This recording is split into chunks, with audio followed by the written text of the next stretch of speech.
Thank you. I'm going to set my own timer. It's going to go a little bit long. As you said, thank you tonight to CABA, to the Kenosha News, to Uline for hosting us in this beautiful facility tonight. Thank you to those people who joined us in person. And thank you to those who are watching it remotely, and even those people who may be watching this later on as a recording as you prepare to go vote on February 15th. I'm going to tell you a little bit about myself, a little bit about why I'm running for this office, and a little bit about what I would be looking for if I were sitting in your seats tonight as the hiring committee for this position. I am someone who loves to cook.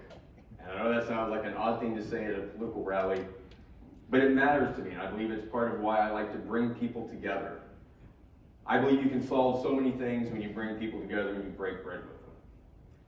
I'm also someone who is a great neighbor, and I'm someone who's a great friend. But you're not here tonight to hire a neighbor or a friend. You're here to hire a county executive. And the role of county executive calls for an executive, not a partisan politician.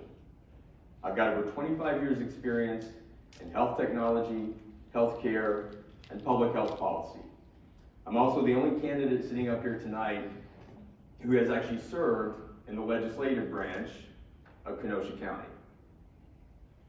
About a year ago, serving as a Kenosha County supervisor, I was sitting in a meeting of the Kenosha County Human Services Committee, and oftentimes we're called upon to look at budget items. So this is not the approval process, this is more the management of that budget. And staff had come to us and said that there was a $10 million line item that was going to be 10% over at the end of 2021.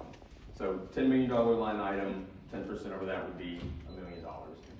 My business mind looks at that and would say, what are the levers leading into that? So in this case, it was the cost of court-mandated out-of-home placements for minors in our community. So there's the kids that go into foster care, into treatment facilities, and my mind looks at that and says, what are the contributing factors? Is the issue that we have more kids going into the system? Is it that the kids are staying in treatment facilities longer? Is it that the treatment facilities are costing more?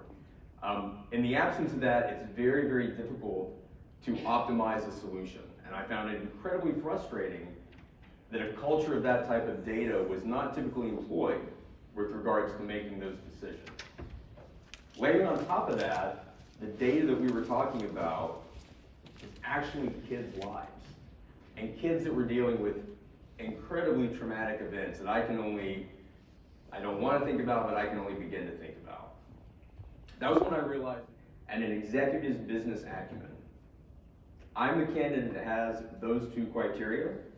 I hope that you will see that tonight, and I hope that you will see that as you continue to learn more about me between now and February 15th, because I'm asking you to hire me to be your next county executive.